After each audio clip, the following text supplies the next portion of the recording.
ante todo, gracias por venir, ¿no? Por participar en esta capacitación. Y vamos hoy a hablar de un tema que es bastante interesante y hasta ahora es muy conocido a nivel del Perú, que es el proceso de procura o donación de órganos para trasplantes, ¿ya? Yo quisiera saber si alguien de ustedes ha recibido anteriormente alguna charla o capacitación del tema. En la universidad, en el colegio, quizás, ¿no? Quizás, el tiempo amplio, ¿no? Vamos a hablar sobre todo en qué situación estamos, ¿no? Para remarcar por qué es importante. Primero, hay que remarcar esto que es muy importante. El proceso de donación y trasplante depende de la notificación y está determinado porque a nivel global existe una carencia de órganos. No existen suficientes donantes para una demanda de órganos para trasplante. La lista de espera son muy amplias, los tiempos de espera son muy amplios y hay gente que muere esperando la donación o que le trasplanten un órgano. ¿En qué situación estamos? Bueno, en la situación. Otra pregunta. ¿Saben en qué puesto estamos en Latinoamérica de donantes por millón de personas? Casi, estamos en el penúltimo lugar. ¿Ya? Le ganamos a Haití, ¿no? A nivel de la región de Latinoamérica. Por encima de nosotros está Ecuador, está Colombia, Venezuela. Ellos no tienen datos, pero su último dato, conversando con los colegas, dice que ellos consideran que están en un número un poco mayor de 6. Perú tiene actualmente 2 donantes por millón. O sea que por millón de Latinoamérica, eso es una cifra bastante baja. ¿Por qué? Porque sin ir más lejos, Chile está en 5, Colombia 6, Argentina llegó a 20, Brasil se mantiene en cifras por encima de 5, Uruguay también llegó a 20. Sin embargo, en el Perú nos mantenemos con cifras bastante bajas, ¿no? En el año 2011 fue un repunte de 4.3 donantes por millón, pero consecutivamente ha ido bajando hasta mantenerse en 2 donantes por millón. Actualmente, a este mes, está en alrededor de 4 donantes por millón, ¿ya? Sin embargo, no llega a ser una cifra suficiente para poder mantener y para poder ser una opción que esté al alcance de las personas que están en lista de espera. A nivel ya estableciendo quiénes generaron más donantes, está pues de salud, ¿no? Porque ellos tienen una red bastante grande de centros, tienen recursos un poquito más disponibles, ¿no? Y llevan mucho más tiempo de experiencia en comparación al resto, ¿no? El MINSA, el ITO, comprende a las Fuerzas Armadas, al Ministerio del Interior, a la PAP, quienes desarrollan también actividades de donación y trasplante, y las clínicas privadas. Cabe resaltar que clínicas privadas solamente genera donantes, más no realiza trasplantes de donantes cadavéricos por cuestiones legales, ¿ya? Después de eso hablaremos en un momento. En el año 2018 tuvieron únicamente 62 donantes cadavéricos, lo cual, como les mencionaba, es una cifra bastante baja a nivel de la región. En el 2017, Brasil estaba en 16.3, Uruguay en 18.9, Argentina en 13, ya para el 2018 llegaron a 20, Chile está en 9.6, bajó un poco actualmente, Perú en 1.6, subió a 2, Ecuador y Colombia pues siguen con tasas más elevadas, ¿no? Por otro lado está, por ejemplo, España, que tiene más de 40, ¿no? Y los países europeos. La lista de espera, que la demanda, actualmente más de 5.000 personas, ¿no? Existen 12.000 personas, más de 12.000 personas en terapia renal sustitutiva que esperan que pueden ir a necesitar un trasplante de riñón. Sin ir más lejos, la demanda que existe en este instituto es bastante notoria, ¿no? La tendencia. En el año 2018 se inicia el programa, se va incrementando con con 2 receptores, y actualmente se cuentan con 12 personas en lista de espera, tanto hepático y renal, que son los programas que se están desarrollando, que están a la espera de un trasplante en esta institución. De manera concreta, ¿Qué es un trasplante? Es un procedimiento médico que consiste en la extracción de un órgano perteneciente a un individuo, para el caso de institución muerto, que hablamos de donación cadavérica, para ser implantado en otro individuo con sus funciones limitadas. No hay ningún problema. Un operativo de trasplante de órganos involucra a muchas personas, usualmente más de 30, 40, 50 profesionales que trabajan conjuntamente para eso, ¿no? Para llegar al implante de un órgano en una persona que tiene pues, la función de ese órgano abolida. Y es un proceso bastante amplio. El proceso empieza con la detección y la comunicación del posible o potencial donante. Ahora vamos a ver qué es un posible o potencial donante. En la diapositiva muestra el número 1 o más grande. ¿Por qué? Porque este es donde se abre la posibilidad de desarrollar todo el proceso. Nosotros no podemos hacer algo que no conocemos que existe, no podemos identificarlo. Es por eso de que una de las estrategias inmediatas para aumentar y poner a disposición de los pacientes la posibilidad de trasplante es notificar a aquellos posibles o potenciales donantes que están en los centros hospitalarios en las áreas críticas.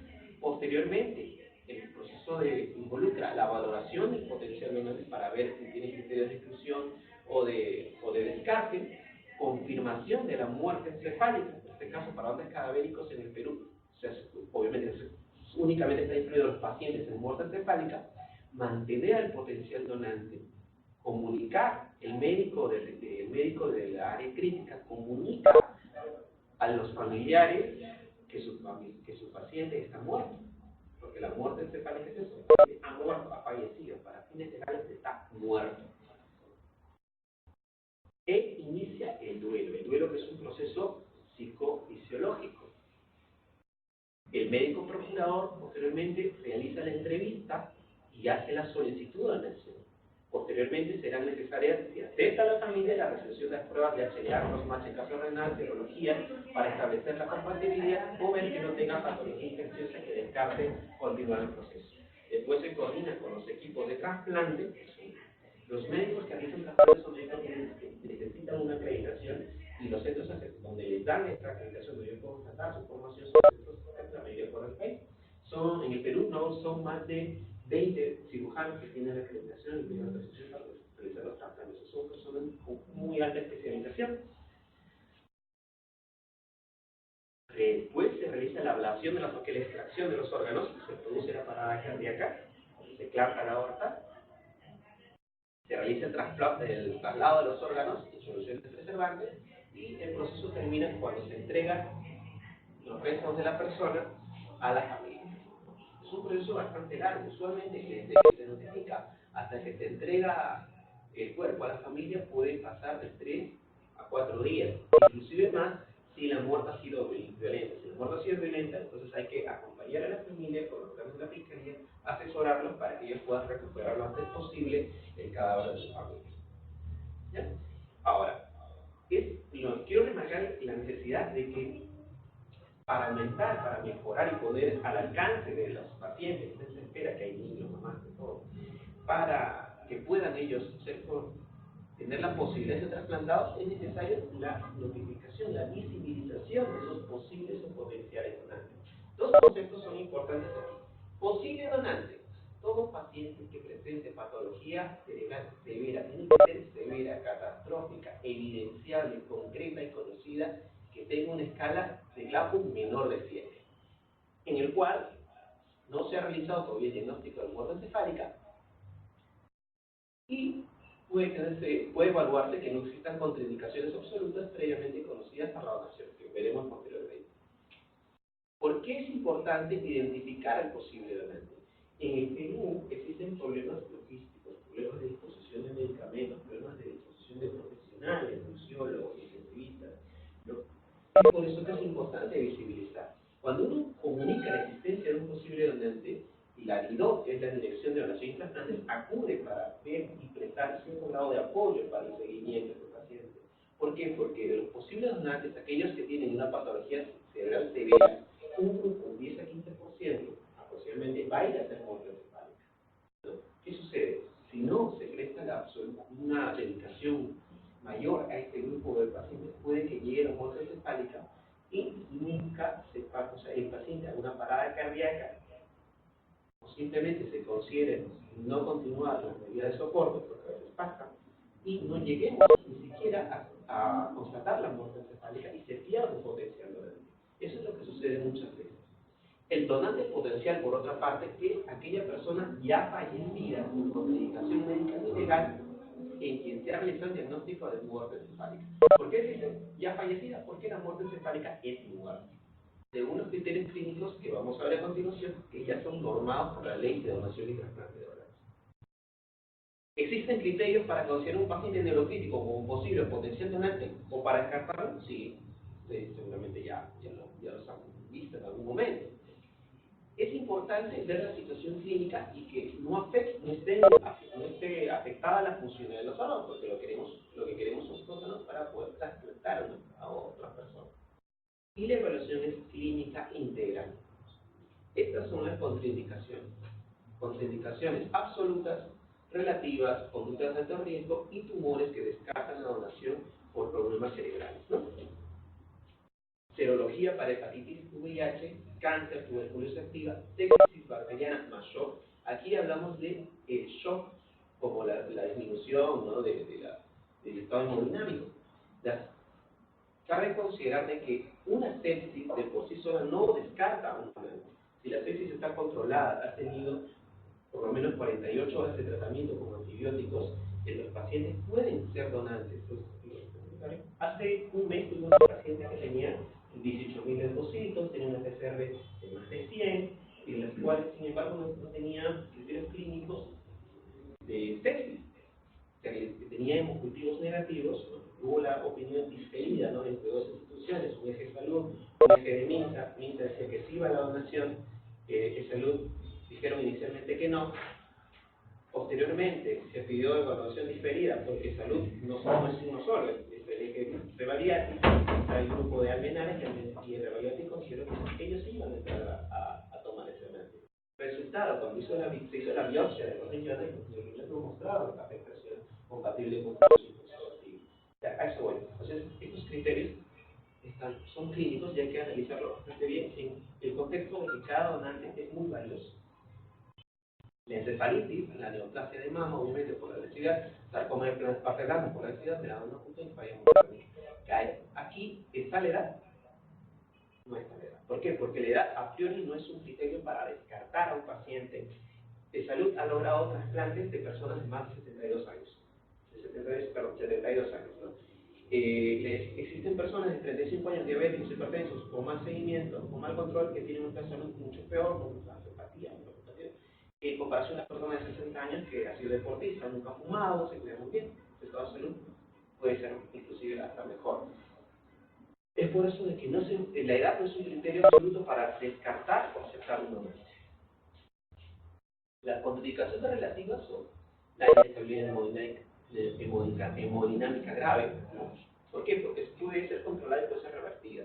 Si existe una buena respuesta y se revierte el estado de inestabilidad hemodinámica, el paciente puede llegar a ser un donante. Hipertensión arterial, diabetes mellitus, se hace una evaluación del apego al tratamiento y qué tan buena ha sido la respuesta. Serología para hepatitis B y C. Actualmente, salud tiene receptores con patologías de hepatitis B y C, por lo tanto no conlleva no se descarta. Enfermedad de Chagas, dependiendo del tratamiento de la evolución. Sífilis, igual, tratamiento de evolución. Enfermedad de Steinberg, meningitis bacteriana, infección pulmonar, infección urinaria, edad de acuerdo al equipo trasplantador y conductas de alto riesgo. En estos casos, pues lo que se hace, se presenta el caso al equipo trasplantador, que es al final quien va a asumir implantar un órgano, y ellos es una reunión clínica o se discute en comité, porque son muchas las especialidades que participan, los nefrólogos, los intensivistas, anestesiólogos, todas las especialidades que participan dan su opinión y llegan a una conclusión. Usualmente es el equipo trasplantador quirúrgico con la especialidad directamente involucrada. Si es hepático, gastropediatría, y si es renal, nefrología pediátrica. Y hablamos un poquito de las conductas de alto riesgo. Abuso de droga, eso hay que valorarlo. A veces cuando en la historia clínica ponen abuso de drogas, no es tal cual, ¿no es cierto? La única droga que sí podría descartar sería antecedentes de drogas endovenosas por el riesgo de transmisión de B1, de hepatitis C, hepatitis B, VIH. Prostitución, ¿no? Historia de múltiples parejas sexuales sin protección, homosexualismo, pacientes con historia de conductas sexuales múltiples. Cabe resaltar de que esto tiene que ser muy bien estudiado por el personal, usualmente suele ahondar mucho en la estructura, conversar con los familiares para poder llegar a un dato que sea útil. A priori, el abuso de drogas, como hay que ver qué drogas. En el Perú, las drogas endovenosas son bastante frecuentes. Eso es más frecuente en Europa o en Estados Unidos, donde se tiene la heroína, el crack que se inyectan. Aquí en el Perú, para la exposición de la cocaína, es muy poco frecuente el abuso de drogas endovenosas. La prostitución es un antecedente también que en muchos casos no se descarta el donante. También aquí está el grupo de ingreso penitenciario, porque se considera que los reos que han ingresado pueden haber sido sometidos a procesos o ser sometidos a violación, ¿no? Entonces, ellos no llegan a comunicar a la familia, y si el egreso, o sea, la persona ha estado ingresada en los últimos 6 meses y no ha habido pruebas serológicas, sí se puede descartar a la. Tatuajes, por ejemplo. Tatuajes actualmente están muy de moda, muchas veces tener un tatuaje tampoco les limita a las personas para donar sangre. Se establece el tiempo y dónde ha sido realizado, y si no existen factores de riesgo, se le echa en un lugar formal, ¿no? Hablando con la familia, guardando las consignas, puede correr. Y existen tumores del sistema nervioso central que llevan a muerte encefálica, que por la agresividad y riesgo de metástasis, sí nos hacen descartar la donación. Afrocitoma grado 2, glioblastoma, todo lo que tienen ustedes aquí. Hoy día, por ejemplo, tuvimos un caso de notificación de salud del niño Premia, donde un pacientito con cáncer de corazón y ya está de muerte encefálica, ¿no? Lamentablemente, hace una hora nos han confirmado que es un teratoma de malignidad, por lo tanto, no podríamos entrar, ¿no? Es una pena porque tenía ya diagnóstico de muerte encefálica, ¿no? Tumores malignos orientan a descartar el donante. ¿Cómo es la donación aquí en el Perú? En el Perú existe una organización llamada la DIDOT, la Dirección de Donación y Trasplante de Órganos, que es del MINSA. ¿Han oído hablar de ella alguna vez? Sí, ¿no es cierto? La DIDOT realiza actividades para fomentar la donación de órganos. También es un ente rector que propone normativas, propone planes de mejora para incrementar pues nuestro indicador.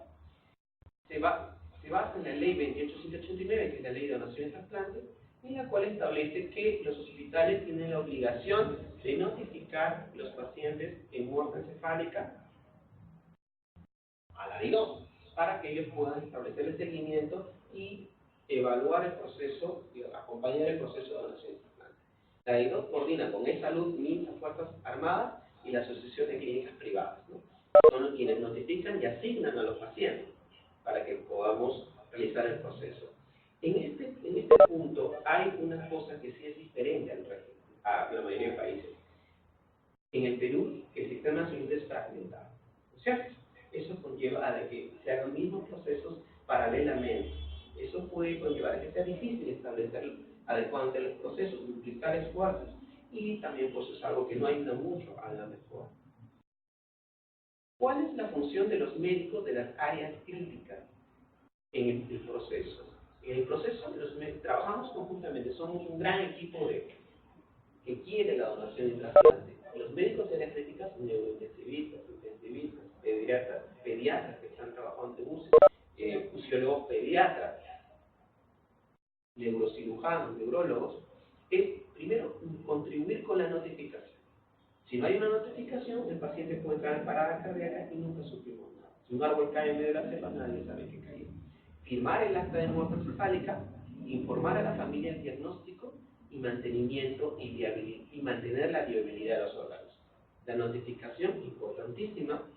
Firmar el acta de muerte encefálica, cada vez hay más seguridad para la firma. Muchos intensivistas, con toda razón, muestran reparo para la firma, porque evidentemente la muerte encefálica, muchas familias dicen, pero si el familiar todavía tiene el corazón latiendo, puede plantear un problema de tener cierto reparo para la firma, pero cada vez es menos, hay más apoyo de las unidades clínicas. Informar a la familia del diagnóstico de muerte encefálica, este es un proceso crítico. ¿Ya? Es un proceso crítico que tiene que ver muchas veces con la forma en que se comunica cuando uno comunica la muerte de un familiar, o la existencia de una muerte encefálica, está comunicando que el familiar ha muerto. Y la muerte es una, ha muerto sin mayor variación, sin mayor matiz. ¿Cómo lo hagamos? Puede determinar de que la persona vea de que se determine una buena actitud o mala actitud, que no necesariamente traduce todo lo que se ha hecho por el paciente. Pero mientras mejor se haga la comunicación, mientras más asertiva sea, mejores van a ser los resultados. Mantenimiento y viabilidad del donante. Una vez que el paciente esté en muerte encefálica, va a ir a hacer parada cardíaca. No hay otra. Eso va a ser cuestión de horas o cuestión de días, pero indefectiblemente va a ser parada cardíaca. Cuando el cerebro está funcionando, hay disminución de hormonas, disminución de efecto parasimpático. Comienza a haber una caída, comienza a haber hipotensión, hipotermia, y el paciente va entrando pues, poco a poco a hacer hipotensión, refractario, alteraciones hidroelectrolíticas. La mayoría de de potenciales donantes, de los que se pierden, en el seguimiento que se realiza con la I2, se hace seguimiento de muchos potenciales donantes. Muchas veces sucede de que el potencial donante no hace parada cardíaca por un problema cerebral, hace un problema de parada cardíaca como secundario a trastornos hidroelectrolíticos y a la deshidratación producida por la diabetes insípida. Este es un afiche que hicimos aquí, este es un dibujo de nuestros pacientes, pusimos con su lectura, es un afiche que pusimos, estamos estudiando las actividades de difusión. Ahora, en el Perú, donantes cadavéricos vivos, no relacionados con muertos encefálicos, se aceptan únicamente pacientes en muerte encefálica. La muerte encefálica es la muerte, no es una forma de es la muerte. En la mayoría de países se establece el diagnóstico para poder dar la oportunidad de obtener órganos para la donación. Reconocer también el diagnóstico que se lleva que indefectiblemente ya es inminente que la persona ha muerto y va a ir a hacer un paro cardiorrespiratorio, una parada cardíaca. Se establece el diagnóstico generalmente en pacientes que van a ser potenciales donantes. La legislación, la ley exige la abolición total y irreversible de las funciones encefálicas. Aquí es importante remarcar que la función es diferente a actividad. Función es un concepto más macro. Se prefiere siempre hablar del término de función que de actividad, porque en personas que tienen muerte encefálica existen grupos de neuronas que todavía están funcionando, pero el no tiene función, ¿no? Es importante remarcar eso. Usar el término de función que de actividad. El diagnóstico requiere un cumplimiento estricto de normas en la mayoría de países. ¿Ya? Aquí en el Perú tenemos leyes, la ley 6842, que habla del fin de la vida. La muerte pone fin a la persona. Se considera ausencia de vida al cese definitivo de la actividad cerebral. Quizás se ha pedido los centros trasplantadores, las personas con las consultas, de que este término en una actualización posterior sea cambiado por función. ¿Ya? Cerebral, independientemente de que unos usuarios de ellos mantengan actividad biológica, puedan usar con fines de trasplante expertos cultivos. Esto quiere decir de que la ley ya establece como fin de la vida a la muerte encefálica. La ley 28.189, ley de donación y trasplante, establece ya el diagnóstico de muerte encefálica como la muerte de una persona. Cese definitivo refiere aquí ya de las funciones encefálicas de acuerdo al protocolo que establece el reglamento. Y el reglamento está en su protocolo. La muerte encefálica, de manera sencilla, tiene que basarse en un diagnóstico establecido. Tiene que haber una causa que sea coherente o que justifique el estado clínico del coma irreversible grado 3 del paciente. Tiene que haber una lesión catastrófica, la que produce un edema global del encéfalo, un edema masivo, elevación de la presión intracraneal. Cuando se eleva la PIC y la presión de perfusión cerebral, pues ya no hay circulación en el cerebro, que se nutre más de diástole y se produce un paro circulatorio intracraneal. Cuestión de horas, se produce un infarto encefálico global con pérdida de las funciones. Las neuronas no se recuperan, muerte encefálica. Esta es una manera sencilla. la mayoría de los casos, la muerte encefálica implica siempre lesión circular del encéfalo. Importante.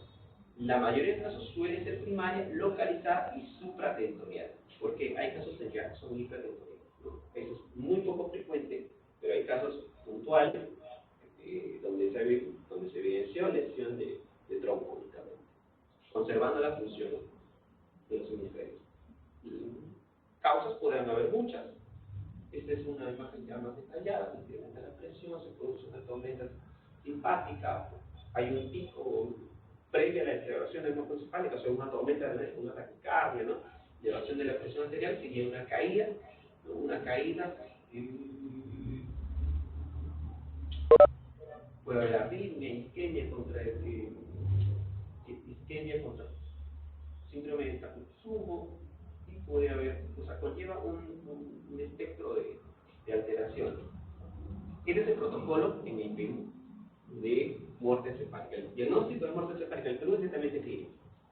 En otros países, como Argentina, no se puede diagnosticar muerte encefálica si no tiene un estudio de flujo.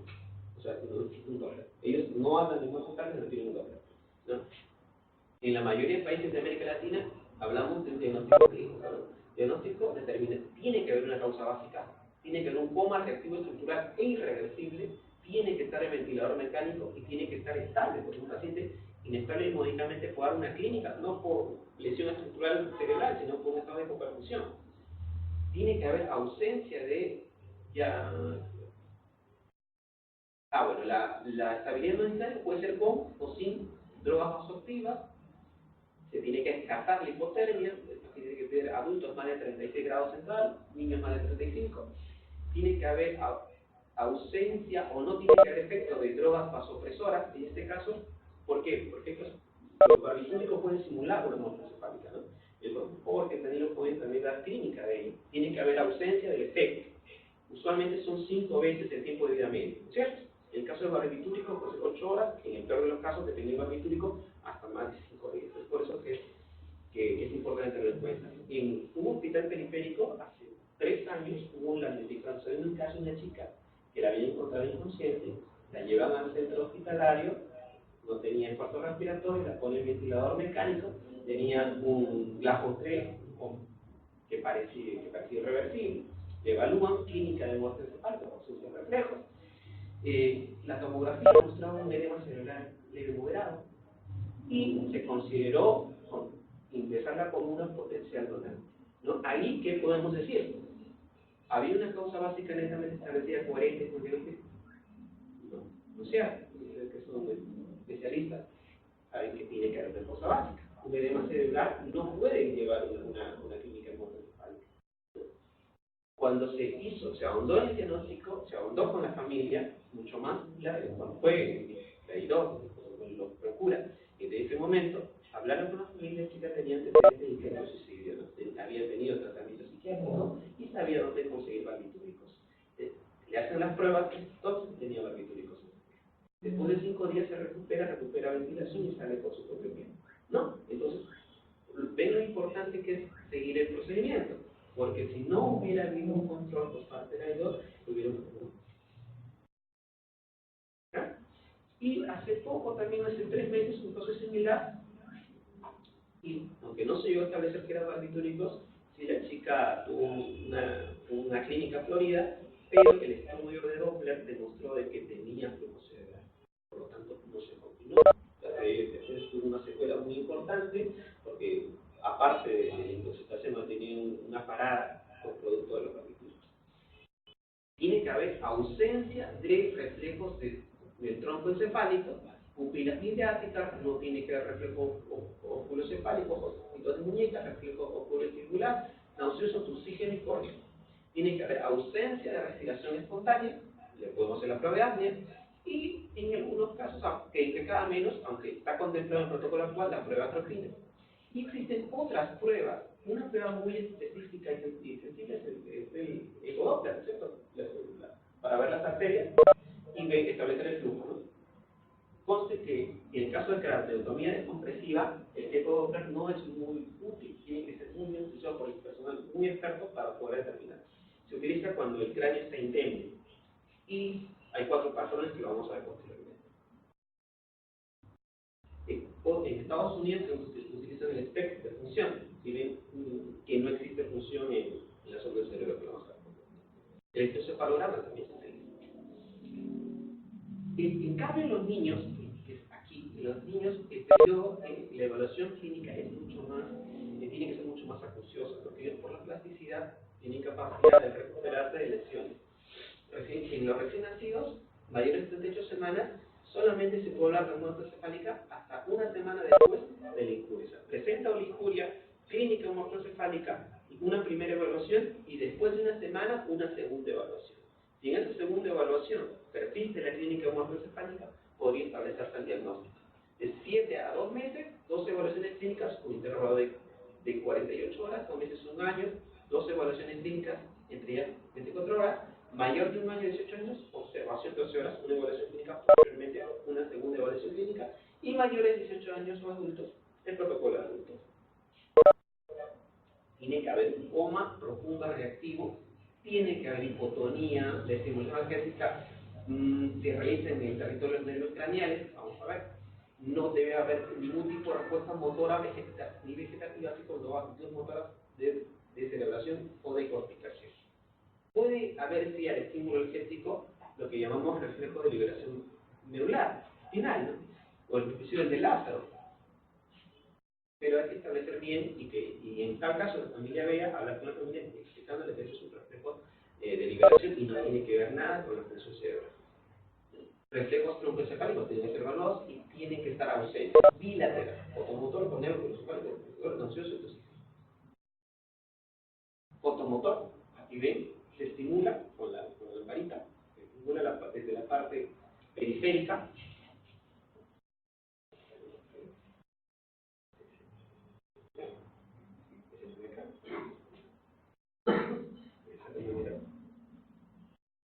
Desde la periferia hacia el centro, estimulando un pulmón potente, no tiene que haber ninguna reacción. Para evaluar un reflejo fotomotor, la pupila por lo menos tiene que tener 4 milímetros de diámetro, ¿no? Hay que descartar que no haya sido oscilado por procesos o sustancias que puedan producir migraje y evaluarlo, ¿no? También hay que evaluar algunos pacientes que no estuvimos que tenían sinergias por problemas infecciosos que hacen imposible valorar la presencia de reflejos fotomotor. Se hace de la periferia hacia el centro,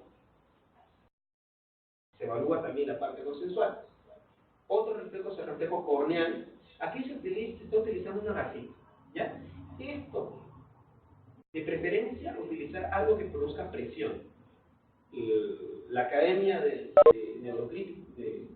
Medicina Neurocrítica aconseja un pequeño hisopo. Un hisopo con algodón y hacer presión en la zona de la unión de la córnea con la esclerótica. Hacer presión buscando lagrimeo o impresión de parpadeo. Después se evalúa el reflejo óculo-cefálico, en el cual los ojos suelen tratar de mantener la posición. En los pacientes con muerte encefálica, no. Produce lo que llamamos ojo de muñeca, o sea, el ojo está como si estuvieran fijos en las cuencas y acompañan todo el movimiento. Cabe resaltar de que tenemos que tener cuidado de no movilizar el tubo, hay que fijarlo, se ponen las manos, se aperturan los ojos y el movimiento tiene que ser rápido. Lento no, rápido, para que sea mucho más visible que los ojos acompañan a toda la cabeza. Después está el reflejo óculo-vestibular, el cual se instila 30 centímetros de solución fría en el oído. En la muerte encefálica no hay ningún tipo de respuesta. En las pacientes normales, cuando hay una respuesta hacia el lado del estímulo, posteriormente hacia el otro lado, en cambio en la muerte encefálica no hay ningún estímulo. El reflejo nauseoso, se fija el tubo, se estimula con baja lengua, con el paladar duro, y no tiene que haber ningún tipo de respuesta. Reflejo tusígeno, tomamos el tubo, utilizamos una sondita, la cual no tiene que ser mayor de 1/3 del ancho de todo el tubo orotraqueal, y se estimula. Se introduce hasta llegar poco antes de la carina, van a sentir un stop. Se estimula, tiene que hacerse por lo menos 2 veces, buscando la tos. También se utiliza el test de atropina, que trata de estimular el núcleo vagal. Entonces, a esta dosis por kilo no se debe utilizar en la vía donde hay inotrópicos. ¿Por qué? Porque cuando le administremos vamos a encontrar una taquicardia secundaria que le estamos poniendo noradrenalina, ¿no? Y después entra la atropina, ¿ya? Entonces, tiene que ser una vía de volumen, simplemente de solución salina o el volumen que esté pasando. Y la frecuencia cardíaca no debe superar el 10% del basal. Si supera más del 10% del basal, la prueba es negativa, perdón, positiva. Cuando la prueba es positiva, significa que es mortocefálica. Cuando no hay respuesta, es negativa. Esta prueba sí es totalmente necesaria, se considera indispensable para poder establecer el diagnóstico. Es más, cuando usted tenga un paciente y evalúe la muerte encefálica, la hora de muerte encefálica que ustedes pueden considerar es cuando realizan el test de apnea y este es positivo.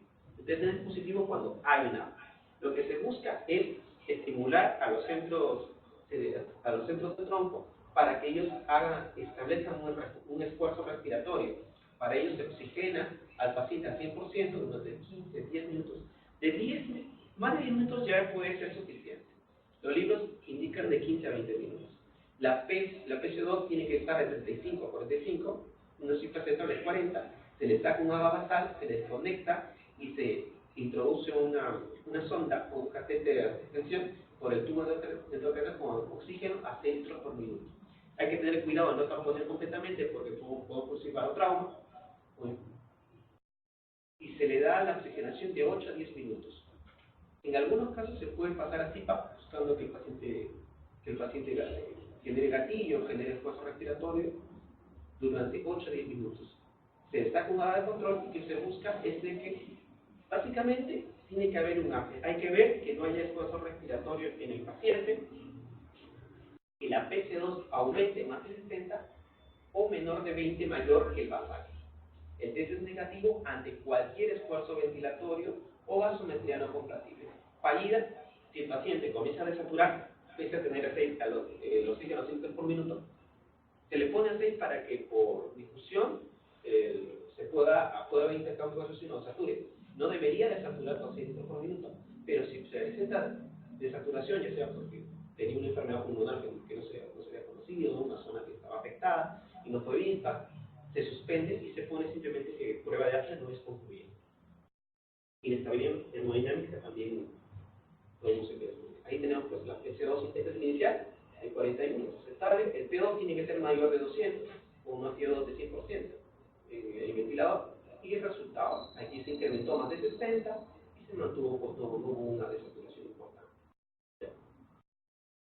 En este caso pues es positiva para el apnea y no hubo esfuerzo respiratorio. Otra prueba que es una prueba auxiliar, no es una prueba totalmente necesaria como el apnea, ¿no? Es el ecodoppler que les había dicho, ¿no? Hay 3 patrones de flujo, reverberante, espía subtónica y ausencia de señal, que nos indican de que hay un arresto circulatorio cerebral. El ecodoppler no establece la muerte encefálica. La muerte encefálica es una evaluación clínica, ¿ya? Pero sí da una idea de que hay un arresto circulatorio cerebral muy compatible con lo que llamamos la muerte encefálica. Es importante porque tiene una sensibilidad del 92 a 100% y una especificidad del 100%. Hay falsos positivos en pacientes con estado de coma y no van a muerte encefálica.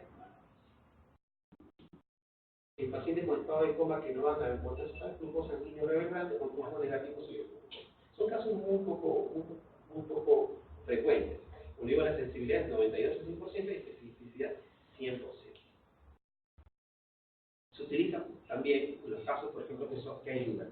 ¿Por qué las pruebas auxiliares? Las pruebas auxiliares, ahí están, por ejemplo, el ecodoppler, la angiografía, los 4 vasos, el espectro, se utiliza se debe utilizar únicamente cuando hay una duda muy grande. ¿Por qué? Porque son caros, no son necesariamente en todos los hospitales, son pocos hospitales que cuentan con un ecodoppler que pueda movilizarse a la zona de la UCI. En el caso de la angiografía, llevar una sala de angiografía es poco práctico, por eso se debe establecerse cuando existe una duda importante y dentro de ellos una fácil de realizar es el ecodoppler, el cual establece un arresto circulatorio cerebral. de los patrones. Este, por ejemplo, es el espectro de un muerto encefálico de Estados Unidos, y se pueden realizar este tipo de pruebas donde ven que no existe la actividad. Esta es la angiografía, lo mismo. En el caso de la muerte encefálica, no hay evidencia de que llegue el contraste con la persona. La angiografía también se utiliza acá poco, porque en el caso de problemas renales secundarios no posibilitaría la donación renal. Este es el acta de muerte cerebral. Este es el acta que, tras realizar usted, cuando realice el diagnóstico, puede firmar. Lo firman 3 personas, no es uno solo, son 3. Firma el neurocirujano o neurólogo, el médico tratante, pediatra, neurointensivista, el pediatra que esté en la UCI en ese momento, y un representante o el director del hospital. Tienen que ser 3 personas. 2 personas no se realiza el proceso. Tienen que ser los 3. Cuando el director del hospital no se encuentra en la noche, suele ser el jefe de emergencia, el jefe de la UPA, el jefe de guardia que firma el acta. Esto equivale, para términos prácticos, para el proceso de donación, a un certificado de muerte. El paciente está muerto. Esto ya es por ejemplo, ¿qué cosas conlleva la muerte encefálica? Disminución de la contractilidad cardíaca, vasodilatación, apnea, hipotermia, disminución de la hormona antidiurética, que está funcionando los centros que lo producen, poliuria, deshidratación. A todo eso se van a enfrentar cuando un paciente sea diagnosticado de muerte encefálica. Existe primero, en las primeras fases, una hipertensión arterial, vasoconstricción, isquemia miocárdica, porque existe una liberación, una tormenta adrenérgica. Después existe vasodilatación, disminución del gasto cardíaco y hipotensión arterial. Eso lo ven en la planilla de la enfermedad. Como sube, después baja y comienza a caer, si no se sabe. Puede haber trastornos pulmonares para otra infección, edema pulmonar, edema cardiogénico, neurogénico, puede haber hipoxia. Y esto es importante. Casi siempre lo que hemos visto es de que los pacientes, cuando llegan a ver esta hipotensión secundaria a pérdida de volumen por la diabetes insípida o una pérdida muy grande de volumen, porque se ha perdido la hormona antidiurética. Existe una hipernatremia secundaria, que a veces cifra 180, 200, hipotensión arterial, y no se controla en el mantenimiento, muchas veces hemos llegado al paciente, pues ya está en una condición de, cuando hacemos los controles, ya existe afectación de los órganos, ¿no? Esto es importante. La poliuria, por ejemplo, la científica, tiene que haber una diuresis media de 3 litros por kilogramo, una densidad de orina disminuida, hipernatremia y unos problemas en algún caso se llega a ver completamente. Hiperglucemia también puede haber, por todos estos motivos, infusión de catecolaminas, que esté en la tormenta catecolinérgica, infusión de dextrosa, hipernatremia, hipocalemia, hipoglucemia, hipocalcemia, hipofosphatemia. De estos dos primeros son los primeros responsables de que se pierda el potencial. ¿Qué se tiene que tener? Una vía central, monitorizar, temperatura central, una manta térmica, porque el paciente hace hipotermia, hidratación de las poras, protegerla, en su suelito, cerrar la puerta para la cabecera a 30-40 grados. ¿Cómo tiene que estar? Una presión arterial media mayor de 70-75, normovolémico, una diuresis de 1 litro kilogramo, una frecuencia cardíaca de 70-100, una temperatura de 35 a 37 como aceptable. Hay que reponer. El objetivo es que el sodio, en lo posible, esté menos 145. Se utilizan cristaloides, coloides, gelatina, albúmina. Y se puede utilizar todos los inotrópicos que ustedes consideran. Hipotérmico, calefaccionar el ambiente, una quita térmica, incluir en fluidos precalentados, un calentador de respirador. Y cuando el paciente está bien mantenido, y obviamente se le ha dicho a la familia el diagnóstico de muerte encefálica. Y esta parte es muy importante, ¿no? Actualmente se considera de que la tasa de donantes es un indicador que nos aproxima, o la tasa de pacientes neurocríticos con diagnóstico de muerte encefálica nos indica qué tan bueno es su sistema de salud. ¿Por qué? Porque para mantener un paciente en muerte encefálica, mantenerlo con funciones involucra capacitación del personal, disponibilidad de recursos, disponibilidad de medicamentos, de recursos, ambientes adecuados, disponibilidad de equipo y de tecnología. Es por eso que se considera que el número de muertos encefálicos y por ende el donantes por millón es un indicador de calidad del sistema de salud. Cuando ustedes comunican a una familia que la persona está muerta encefálica, le están comunicando que su familia muerta. Solemos decir que cuando el médico le dice su familiar ha muerto, su cerebro ha dejado de funcionar, por lo tanto ha muerto, está iniciando el duelo. El duelo es un mecanismo psicobiológico, es un mecanismo que tiene mucho de fisiología.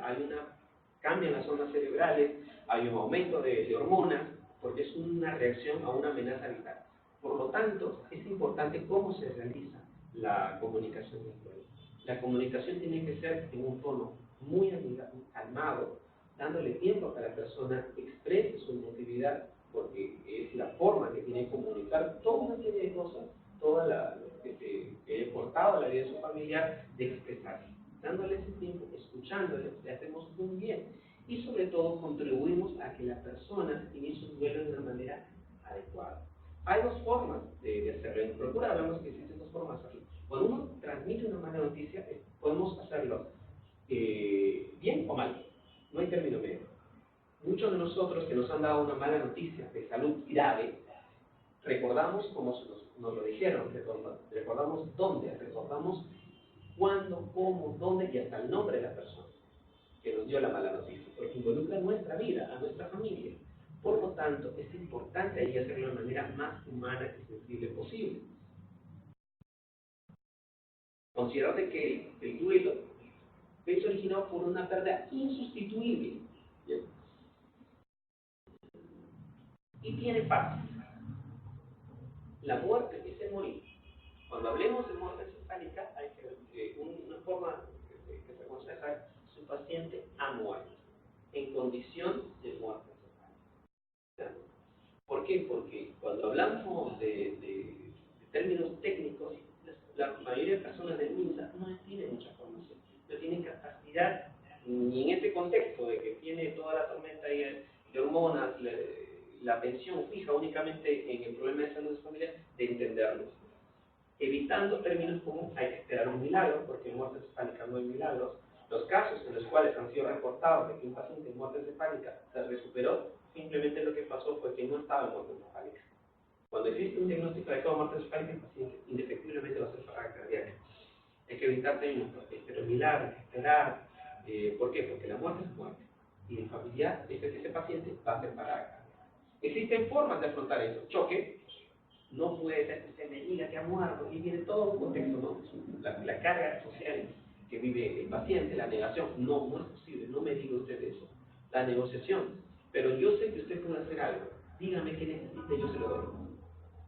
Depresión entra en el declive como sintomatología o sus eventos negativos.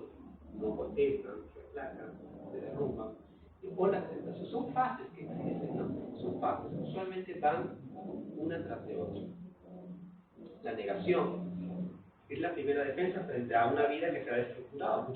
Muchos de los pacientes que atienden son hijos de alguien, son padres de familia, son madres, son seres queridos para esas familias. La ira, cólera, hay gente que golpea al médico, que se le dice, o los amenaza, negociar, deprimirse y después. Es un ciclo. No hablado por este doctor, la psiquiatra los que nos orientó sobre eso, ¿no? Acá es importante, vamos a ver. Esto de acá. Cuando hablamos de la respuesta a la noticia del duelo, estamos hablando, por hecho, de un proceso psicobiológico, fisiológico, ¿no es cierto? Por lo tanto, cuando en las primeras horas, se considera que en las 3 a 4 primeras horas que se le echa a un familiar que está en muerte encefálica, o su familiar ha muerto en condición de muerte encefálica, o está en situación de muerte encefálica, está muerto, el paciente, el familiar va a entrar en una etapa en la cual sus ondas cerebrales, la tormenta de hormonas de defensa, hacen muy difícil que pueda entender completamente lo que involucra la donación. ¿Qué quiere decir? De que cuando si a una persona que le acaban de decir que su familiar está en muerte, que ha muerto en condición de muerte encefálica, si yo le hablo, ¿usted quisiera donar los órganos? Probablemente en un inicio va a decir tajantemente que no. ¿Por qué? Porque en ese momento no puede ponerse en el lugar de otro, no puede dar ese paso que es ponerse en el lugar de la gente que está necesitando. Es algo que está muy por encima. La actividad cerebral, cuando ustedes le hablan de muerte, no es cortical, es subcortical. A ese sistema que está en modo supervivencia, no le van a hablar de cosas como el altruismo, la generosidad, usted piensa que el niño que está esperando, la mamá, no lo va a entender. No le importa al niño, no le importa a la mamá, no le importa que se muera la gente, porque él tiene un problema grave, está en modo supervivencia, subcortical. La donación, para que la gente acepte la donación, tiene que ponerse en una actividad cortical, entender, ponerse en el lugar de otro, tener empatía con el otro, lo cual es algo complicado, involucra funciones cerebrales un poquito más complejas. En esos 3-4 horas, puede ser más, estoy hablando de una manera muy dice, por lo menos 3-4 horas, es muy probable que me digan no, de una manera tajante. Es por eso de que nosotros, una vez que los médicos especialistas de la SUS informan a la familia que su familia ha fallecido en condición de muerte encefálica, tenemos que denunciar. Les digo por alguna situación, hace mucho tiempo, en un hospital fui a ver a una familia que le acabamos, acuda, la dijo, que no estoy trabajando, porque le acabamos de decir a la familia que está en muerte encefálica. Fuimos en 20 minutos y justamente el familiar parece que no había entendido, justamente porque la muerte encefálica se nos explica muy bonito, muy simple, para las personas que no tienen mayor formación es difícil de entender. Le preguntaba al médico intensivista, un doctor mayor, otra vez sobre el estado de su paciente. Entonces el médico le decía, mira, textualmente, ya te expliqué lo que ha pasado, tu familiar está muerto, ya te dije que tu cerebro no está funcionando, tú lo que tienes que hacer ahora es decidir si vas a donar los órganos o no. Justamente está ahí el de ministerio, no sé, bastante, anda, y todavía me llama, acércate. Hágale el señor, mira, me está preguntando cada 10 minutos, y yo le dije que se hubiera muerto, porque yo no puedo hacer nada. ¿Entiendes? O sea, entrar y desenredar eso es un poco complicado. ¿Por qué? Porque cuando suceden estas cosas generamos suspicacia. Sin ir más lejos, hace un par de días hemos ido a un centro hospitalario y el familiar, te habían dicho a las 9 de la mañana, hicimos una entrevista a la 1 de la tarde, nos acercamos y el familiar lo que nos dijo, yo ya sé la condición de mi esposo, porque no, señora, sé que ella está muerta y su corazón se va a detener, ya me lo dijo el doctor, pero yo quisiera decirle, antes que me digan más cosas, que yo no estoy de acuerdo en la donación de órganos. No estoy de acuerdo en la donación de órganos y además, ¿qué más nos dijo? Además, yo sé que le están manteniendo, que yo sé que le están prolongando la medicación solamente porque desean que yo done los órganos. Ya me lo han dicho ahí en la UCI. Me han dicho, tú lo que tienes que ver es que vamos a continuar con tu paciente, pero solamente si tú te animas. No, imagínate, ¿no? Ese es el espectro en el cual es muy complicado revertir, porque hemos generado suspicacia. De preferencia, se habla de donación de órganos, el personal que comunica la muerte no puede hablar de donación de órganos, porque el cerebro humano trabaja con cara. Estamos hablando con un médico que está comprometido, y obviamente todos los médicos están comprometidos a salvar al paciente, desarrollan todos sus esfuerzos, que esa es la limitación de nosotros. Todos sus esfuerzos, toda su vocación para la vida. Cuando la mente de la persona, del familiar está orientada a que ese paciente le desarrolle a su familiar. Si ese paciente, ese médico habla de donación de órganos, puede generar suspicacia. Es por eso que necesitamos cambiar el interlocutor. Por eso es que la solicitud de órganos de preferencia tiene que hacer, no digo que siempre, tiene que hacer el personal de procura. ¿Ya? De procura o una persona encargada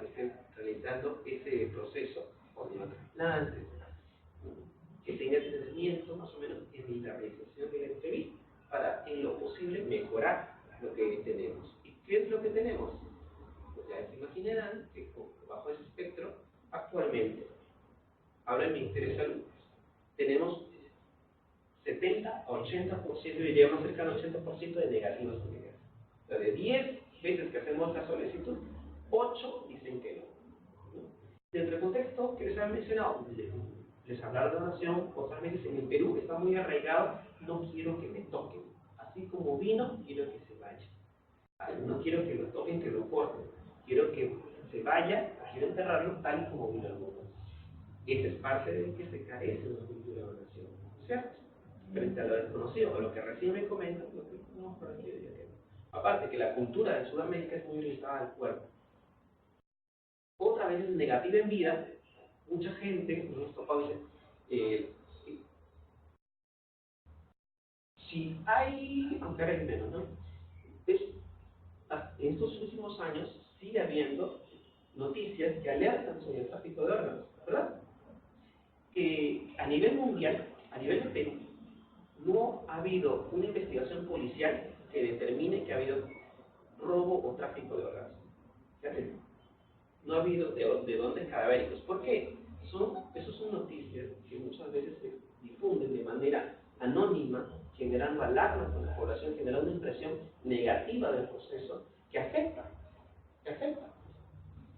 Hace 2 semanas una persona dijo, mi familiar decía de que no quería donar porque seguramente sus órganos los van a vender. Como si fuera posible hacer una subasta de órganos. ¿Ya? Le digo por qué, porque es muy difícil. Ustedes saben que quien extrae el órgano, como les digo, son 20 cirujanos en el Perú. Todos ellos tienen una acreditación por el Ministerio de Salud. Y el transporte de órganos lo hacemos en ambulancias, en solución preservante. Cada bolsita de solución preservante cuesta $1.000 y no se vende en una farmacia. Tiene que ser solicitada con una autorización a proveedores específicos que tienen controlada cada bolsa. Entonces, hablar de un tráfico de órganos, de robo de órganos, es mentira de la gente, porque es muy complicado realizar un robo o un tráfico de órganos. Es imposible. No ha habido una investigación policial que determine un caso donde hayan establecido que hubo tráfico de órganos de un donante cadavérico. ¿No? Ahora, sin embargo, el impacto negativo que tienen estas noticias anónimas por redes sociales es muy grande. ¿No? Y conllevan de que algunas personas digan, no quiero que donar. Y se ve que quiero donar porque pienso que es un tema de prejuicios. Sensación de maltrato, eso también es importante. Cuando hablamos de una entrevista, es el momento donde todo se junta. Se juntan sobre todo 3 cosas que son muy importantes. La calidad de atención percibida, el proceso de procura, qué tan bueno fue el procurador, si hizo bien su trabajo, si coordinó con la gente adecuadamente, ¿ya? Y la cultura de donación. Se intersectan esas 3 cosas. ¿No? La calidad de atención percibida si hay una mala percepción de la atención, puede conllevar una imagen de sensación de maltrato. Muchas veces en el MINSA, ¿qué sucede? Los pacientes, las familias se quejan y le dicen directamente, yo no quisiera donar porque siento que no me han atendido bien. ¿Por qué no me han atendido bien? ¿A qué se debe su visión, su percepción? Porque me han obligado a comprar desde la zona y él sabe eso. Cosas tan sencillas como esa. ¿No? Cuando se atenta con su... Quizás en otros ambientes, en una clínica, eso no tenga mayor importancia, pero los pacientes tienen muy limitada su capacidad económica, sí lo pueden ver como una cosa que escapa a lo que los médicos podamos hacer. ¿Ya? Son términos que son cosas que van por encima de ello, pero que sí pueden llevarnos a irnos. Otras veces dicen, pero si ni siquiera se ha demorado 5 minutos en decirme, yo no sé de qué me está hablando. Sensación de maltrato, no me han atendido bien. O el guachimán no me dejó pasar, el tío no me dejó pasar, mi familia no dejaron que pasara a su hijo, la percepción. Y otras veces, quizás no tiene en consideración que se ha utilizado muchísimos recursos, que se ha utilizado, se ha puesto a practicar los mejores protocolos haciendo de manera correcta. Es más que nada la percepción, y la percepción tiene que ver con el trato. Si algo es importante, es el trato. Creencia religiosa, aunque ninguna religión, excepto Testigos de Jehová, ha establecido que contraindica, o sea, que están en contra de la donación. Es más, la Iglesia Católica dice que la donación es un acto de amor entre cristianos, entre católicos, perdón. Desinformación, ahí vienen las noticias por redes, por falsas noticias, desconfianza sobre el destino, mantener integridad corporal, que es muy grande, desconocimiento de peticiones fallecidas, negativa, no razonada, no quiero una porque no quiero, problemas judiciales, fin económico. Ya para terminar, ya terminamos esta sesión, quisiera concluir de que en concreto en el Perú se necesitan gobernantes. Actualmente todos ustedes saben de que la calidad de vida de un paciente que está en sustitución por hemodiálisis es una calidad de vida bastante degradada, ¿sí? Es un paciente que tiene que hacerse cada cierto tiempo, y clínicamente después de una hemodiálisis tiene ciertos problemas, ¿no? Ven su calidad de vida muy afectada. Esa es la parte de la salud del paciente, de cómo es el paciente, y obviamente eso afecta a toda la familia. Cuando hablamos de un paciente, hablamos de una unidad familiar, ¿no? Que se ve afectada por esa condición. Por otra parte está de que, ¿sabes más o menos cuánto cuesta un trasplante, cuánto cuesta una donación, de cuánto cuesta a un sistema de salud mantener un paciente en modelos? ¿Cuánto cuesta el sistema de salud trasplantar a un paciente? Ya. Cuando se hizo el estudio, se sabe de que mantener a un paciente en hemodiálisis cuesta el doble que trasplantarlo. Y hablo de trasplantarlo con todo el seguimiento. Con todo el seguimiento, a la medicina, con la consulta del médico, por favor. Mantener a un paciente en hemodiálisis cuesta el doble que trasplantarlo. Eso es importante en un país que tiene los recursos económicos escasos para afrontar toda la demanda. Claro que lo más importante es siempre la calidad de vida, la salud que tiene esta persona, ¿no? Las estrategias del Ministerio de Salud son tres: a mediano, de manera inmediata, mediano plazo y largo plazo. De manera inmediata, para obtener una mejora, la notificación, ¿no? Sobre todo comunicar al personal, a los clientes, a los asistentes, a todos los involucrados, enfermeras, técnicos, sobre qué es la donación, para que en su momento, si existiera algún caso de sospecha de muerte hepática o ven que se está desarrollando, comuniquen a lo que es la dirección que está acá. Son estos los teléfonos, si quieren tomar nota, son los teléfonos en los cuales ustedes 24 horas pueden comunicar la existencia de un potencial o posible donante. La dirección de donación trabaja las 24 horas y puede acudir, hacer el seguimiento, y el líquido, si se designa, si se establece, vamos inmediatamente. Las 24 horas. Para que se desarrolle esto, están los cirujanos de este instituto, están haciendo, si no me equivoco, una cirugía de banco de hígado que implanta. No, acá está nuestro jefe, nuestro coordinador procura, está aportando pues un hígado para brindar la opción de ayuda, para brindar la opción de trasplante a los pacientes. Pues nada más. Muchas gracias. Por guardia de uno, sí. Gracias, chicos.